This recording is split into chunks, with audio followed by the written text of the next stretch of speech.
આજે ઘરમાં ચાલે છે ઘઉં ભરવાનું કામ. તો ચાલો હું તમને બતાવું. જો કોઠી લઈને પહેલાં પેપર પાથરીને લીમડો નાખી દીધો છે. પછી ઘઉં લઈને બેસી ગયા છે દિવેલવાળા કરવા માટે. બહુ બધા એવું કહે છે કે ઘઉં બગડી જાય છે. અમારા તો કોઈ દિવસ નહીં બગડતા.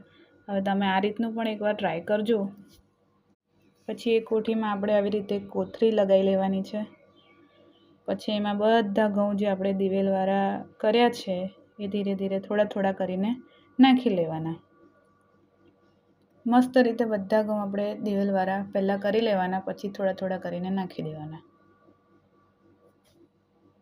જો ઘઉંને સારી રીતના દિવેલ લાગેલું હશે તો એ બગડશે નહીં. આ રીતના તમારે બધા ઘઉં અંદર નાખી લેવાના જે તમે પહેલેથી દિવેલવાળા કર્યા હોય. ઘઉંમાં દિવેલ નાખીને એને સરસ મજાનું મિક્સ કરી લેવાનું. મિક્સ ત્યાં સુધી કરવાનું છે જ્યાં સુધી આપણા બધા જ ઘઉં દિવેલવાળા ના થઈ જાય.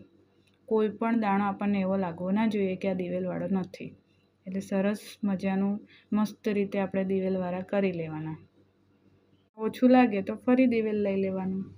સરખા ભાગે દિવેલ લઈને મસ્ત ઘઉંને આપણે દિવેલવાળા કરી લેવાના.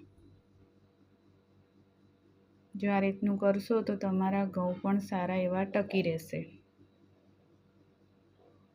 અમે તો દર વર્ષે આ રીતે જ ઘઉં ભરીએ છીએ. હવે તમે જોઈ લેજો અને પછી મને કોમેન્ટ કરજો કે તમે કેવી રીતે ઘઉં ભરો છો.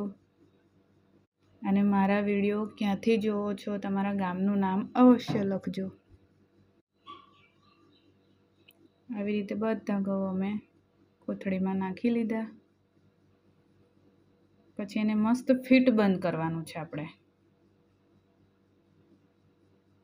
પછી પેપર પાથરી લેવાનું, એની ઉપર લીમડો નાખી દેવાનો.